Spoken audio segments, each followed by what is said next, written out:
Last year, my younger brother Shinichi and I went to my wife's hometown to visit her parents. But unfortunately, the town was forced to close due to the epidemic, so we were stuck.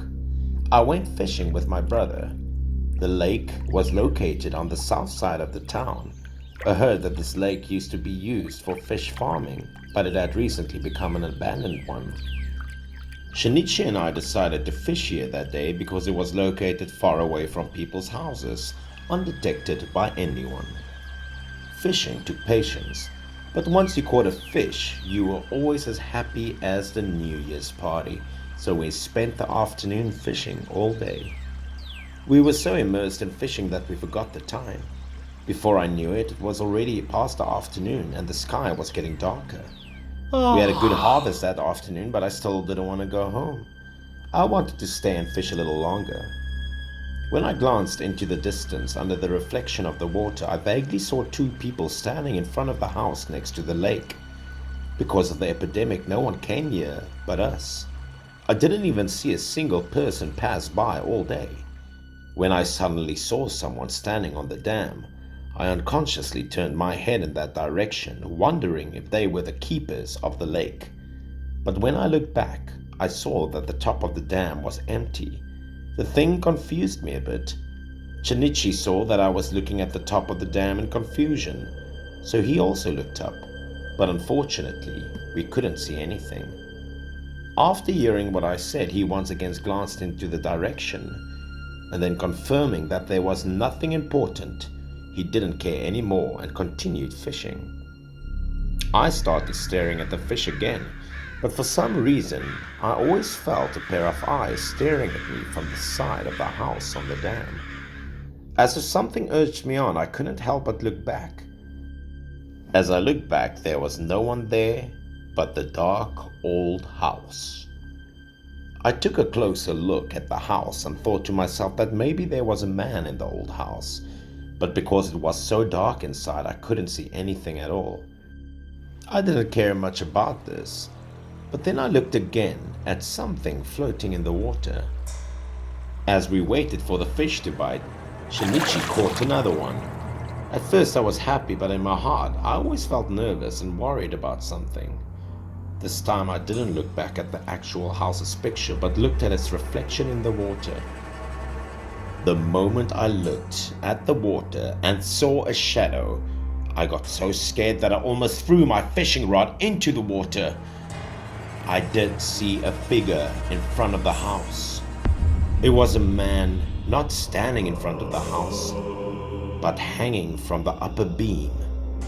I didn't know if it was the wind blowing, but his whole body was swaying slightly. Seeing this, I was so scared and I broke out in a cold sweat. I suddenly turned around and was looking for the fishing rod in my hand that I had just dropped. Shinichi also noticed my reaction.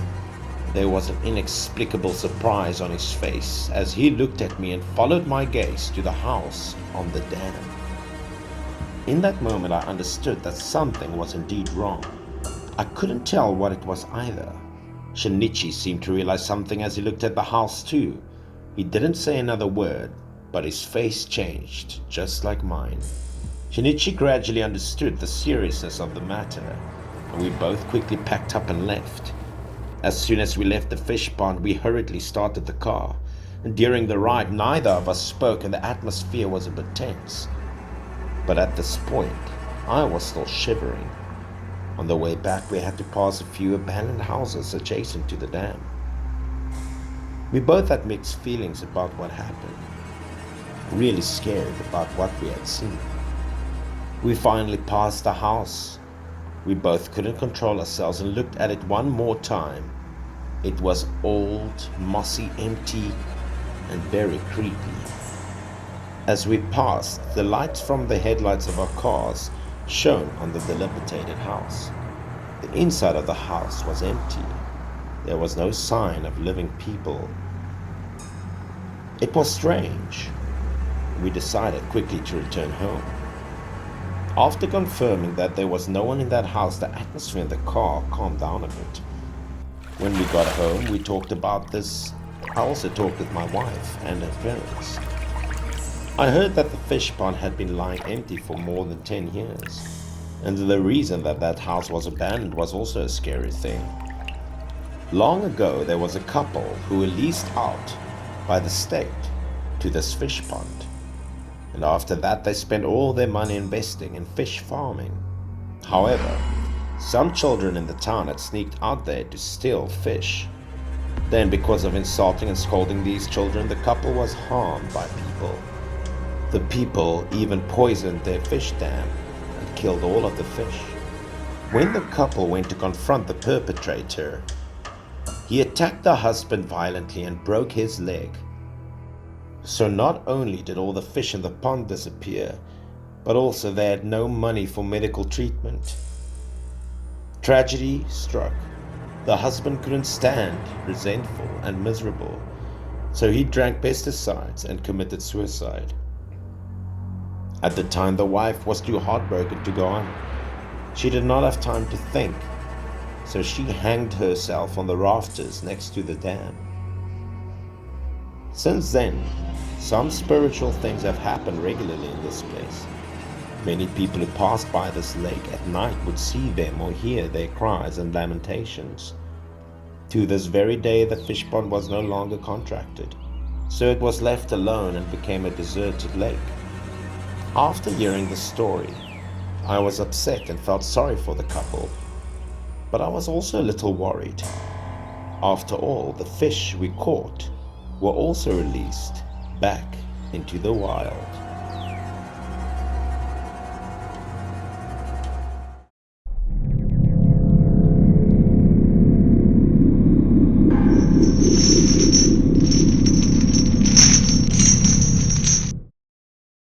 The story that I'm about to tell you is from my personal experience, and even though I don't remember all the details, it is 100% truth.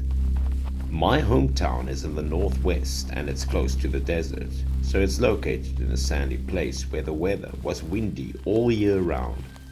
For me and the people who lived here, there was always a lot of fun to be had and a lot of connection to the place. Moreover, in this desert area, there were many jujube trees, and usually in the fall we would go to pick the jujubes to eat. Today's story, I will tell you about my cousin. At the time she was only 21 or 22 years old, but had just gotten engaged not long ago. She was an easygoing person, so every time she took me out to pick jujubes and play sandboarding, it was fun. At the time, I was wandering around when suddenly I saw something black buried in the golden sand, and because the sun reflected the light, we couldn't see anything at the moment. It wasn't until we got closer that we used a stick to pick it up and saw that it was a cool-looking pair of sunglasses. Later, when we found out that the item was still new, undamaged, and usable, my cousin saw it and brought it home to use. It was surprising that when she took the glasses back home, it didn't give her anything good. Instead, many bad things would happen to my cousin. When she got home, she became ill, and every day she had a high fever and kept lying in such a coma that she could not get out of bed, and the bed she had been lying in for days. At first, her family simply thought it was a common cold. They decided to get some medicine and go see some doctors for advice. As they went home to take care of her, everyone's anxiety slowly subsided because my sister's eyes couldn't be opened for some reason. The family couldn't do anything at all, so they took her to a large country hospital for examination. But even there, they found no abnormal health problems. At that time, the doctor prescribed her some eye drops and some anti-inflammatory things, but these drugs basically did not work at all, even though they used them for days. It seemed that her eyes could only be opened by a small slit, and everyone knew that she used to have big round eyes and double eyelids, but her eyes were then crossed and it had changed a lot more than before. Furthermore, my cousin's eyes were also very scared when she saw the light. She always said that it was very bright and blinding. She also mentioned seeing some shadowy figures floating in front of her eyes at night. But when she looked closely, she wouldn't be able to see anything. After some time, she still had to go to work and became really afraid of the light, so she had to wear sunglasses every day before going out. My cousin became very dependent on these sunglasses. In recent times, she still regularly went to several hospitals for examinations, but they still did not see any unusual health problems. One of my family aunts was very superstitious, so a few months later, as my aunt saw no improvement in my cousin, she immediately went to ask a famous clairvoyant in the locality for help. It was known that this clairvoyant was very famous, and people in the city often believed and often came there to invite her to come and help them and see the future. Very often, she did not even take money for it, but they could pay in other ways. They could pay by giving her incense, cake, or fruit. After hearing from my aunt about the clairvoyant, she took my cousin there to see how it was. About 5 o'clock the next morning, the aunt took the cousin to the clairvoyant to worship, light incense, and then enter the door. Usually before starting a ceremony, the clairvoyant would burn incense to worship a god on the altar first, which had become a long-standing custom. Because it was early in the morning and dark, my cousin didn't wear her sunglasses. First of all, let's talk a little bit more about the clairvoyant. She only worshipped a statue of a god covered with yellow cloth on top. And before entering, she would often say a lot of prayers to ask the gods for help. And then, she suddenly sat silent in front of the goddess statue. Onlookers also discussed that she was probably being possessed by the invisible. She sat there for a while, and then surrounding space became extremely quiet. After 10 minutes or so, she would start swaying constantly, expressing and changing both her personality and tone to the point of becoming a completely different person. This clairvoyant turned her head to look at my cousin for a long time, and even the good expression that were unique to her disappeared. My cousin was scared and amazed by the atmosphere and the state of the old woman at this time. She also asked her if she had taken someone's things without asking. My cousin did not know how to answer because she did not understand what the clairvoyant was saying. But the more she spoke, the more specific she became, and her words flashed through my cousin's mind like a flash of lightning. My cousin reacted and learned that this could be due to the sunglasses she picked up earlier. During the conversation, my cousin took out the pair of sunglasses from her pocket and showed them to the clairvoyant, and as soon as she saw them, she told them that this object was so dense that it made my cousin sick. Later, my cousin told me about the day when she and I went out together and saw a pair of sunglasses on the golden sand. She did pick them up and tried them on. The clairvoyant, after listening, did not say anything else and immediately suggested that they went to the golden sand to find the owner of these glasses. From there, she would come up with some ideas to solve the problem and help them. At dawn the next morning, my aunt and cousin searched all day and finally found it. At the time, there was a corpse buried under the golden sand. It looked like the person was dead for a long time. When they got home, they called the police to report the crime.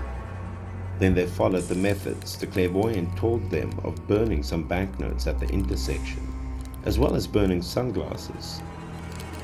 Then my cousin's eyes really improved, and she was no longer afraid of the light suddenly. But she was still slightly squinting to this very day. It is said that what the dead have used will leave a mark on the living, and the living is best not to use it. That is the reason why if someone in the family dies, they should be burning the clothes they've used all their life, even the most precious things, or bury it with them.